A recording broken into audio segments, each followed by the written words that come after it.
Hello, Ben. Thank you. Yeah, good evening, everybody.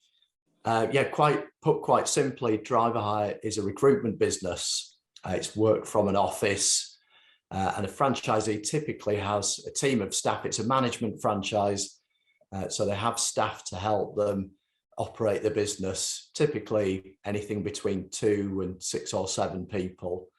We're best known for supplying temporary drivers, hence the name Driver Hire. It's a bit of a giveaway. And it's been headline news. Everybody's probably aware of the much publicised driver shortage over the last couple of years. So maybe Gary might touch on that when I have a chat with him. We've been around for a long time. Driver Hire has been trading for is it the 40th year next year, and we've been franchising for 35 of those years. So maybe before I hand over to Gary, in my opinion, what does a Driver Hire franchise, who does it suit? We're looking for franchisees that are going to be fully involved in the business, that are hands-on, visit customers, speak to candidates as well, can manage the team. And Gary touched on earlier, can sell as well, can go out and try and win business. And actually, I've been doing the franchise sales role for 10 years at Driver Hire, and Gary was the first franchisee that I recruited. So I think I struck lucky, Gary, when I found you, because you've been very successful.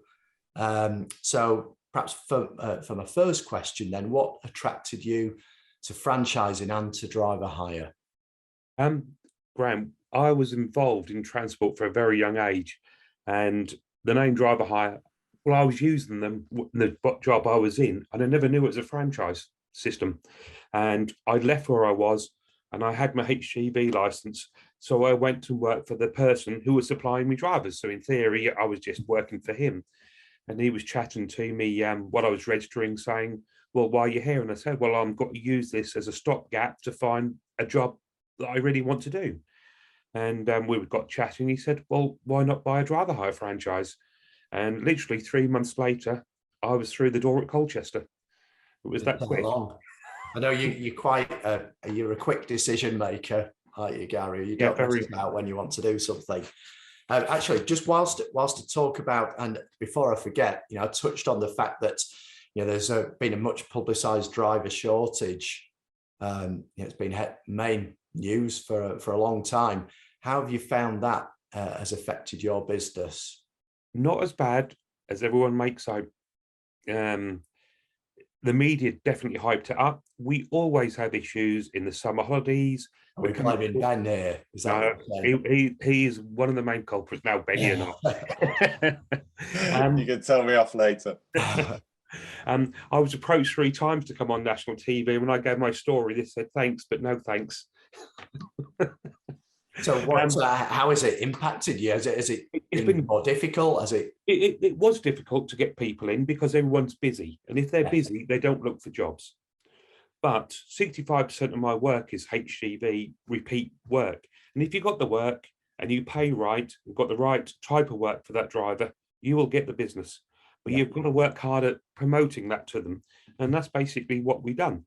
And that's why we've seen phenomenal growth over the last few years. And we've always done that and haven't changed our philosophy in doing it. Yeah, fantastic. Well, as I say, you've been with Driver Hire for around 10 years. How has your role in the business changed over that time? Or has it changed? It's changed. I'm not as much hands-on as I used to be. I still can jump in, I can still interview people, and I'm still involved with the day-to-day running, but I only touch on it. I don't jump on the computer every 5 minutes. What are you doing? Why are you doing this? I put a great team around me. You've talked about how many people you have in your team. I have 7.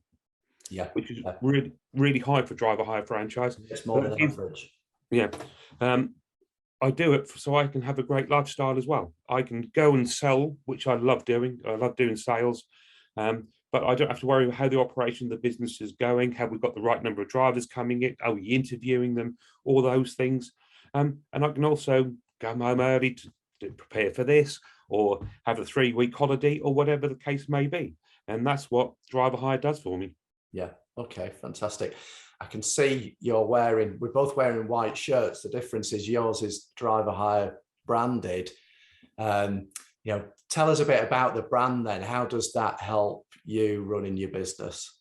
I love the brand. The brand you can push everywhere. When you join, you're given a load of, I say free mugs, but you pay for it as part of your fee, but beside the point. And going out selling and seeing new clients, you take out your mugs, your pens. I buy different types of pens. I'm a dream when I come to being sold to, because I want every new item out there with the name on there. I also run the Driver Hire podcast with a colleague from the Croydon office, and that was again to promote myself slightly different when it was quieter. We are struggling to find time to actually record those podcasts at the moment. But we do try our best and get them out there. But the brand is everything, and it generates work for you. People will look and search for HGV drivers or drivers and hire, and the name does come together, and it does generate work for you quite easily. If you ask me, would I be successful without the brand? Most probably. Would I be as successful? No, definitely not. Even now, if I walked away now and restarted, I would not be as successful without the name behind me. Yeah, that's good to hear. Fantastic.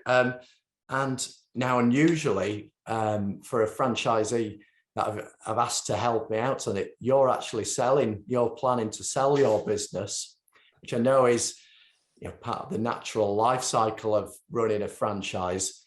Does that mean you don't like Driver Hire anymore? Why are you wanting to leave? No, far from. I love the business, and I still do. I still do the things like the Driver Hire podcast and so on, and still heavily involved with the National Sales Day. And I push the brand. I grown the business 18% this year. If I wasn't interested, I wouldn't be doing it. I'm having a great time with it. But in the pandemic, in the short period of time I was closed down, which was only a short period of time, I'd done a 10-year plan because I hated being shut away, and I want a different growth. And I want to go more into transport directly. And that means with vehicles and everything else. And that comes with a big cost. And I need the financing from Driver Hire of selling the business to move on. Yeah, you've got a lot of transport, haven't you? Oh, and interestingly, and it's probably worth mentioning to people that are on the call, you're actually in the minority in terms of people that come to Driver Hire and join as a franchisee. There are very few that have that transport experience, but we have a number like you that you've got it in the blood and really like being within transport. Yeah, and the nice thing is we've talked about the network for all these other franchises as well. We have a lot of people will phone me directly because I'm the biggest supplier of HGV ones within the Driver Hire network, though we've only got a small patch. We're just very good at what we're doing in this particular area. Rubbish at selling van drivers, but very good at selling HGV drivers. But so they phone me for advice, and I should phone them how to sell vans, really, shouldn't I? Yeah. And then final question then for you, and talking financials and the scale of your business. Are there any indications of, without going into too much detail, what the level of profit can be? Has it been financially rewarding for you? Has it worked out? I came in thinking I'd make a certain amount of money, and that's gone way above my dreams. And we just finished our financial year just short of a £2 million turnover. As the network, we average close to 30% GP. Mostly my net profit's not as high because I carry more staff, but I do it for lifestyle. Yeah. And I could cut down staff and have a lot more in my back pocket, but that doesn't give you everything, does it? I'd rather come home at a reasonable time, have time off, and reward my staff to support me. Yeah, fantastic. That's great to hear. Well, seeing as I was going to say, Ben, I was going to invite you back rather than you having to jump in there. So yeah, that's hopefully that's been helpful for everybody listening. Yeah, it has, Graham. Thank you so much. It's really interesting to hear all these different stories. And Gary, take it and run. And yeah, lovely to hear your individual stories there. Thanks to you both.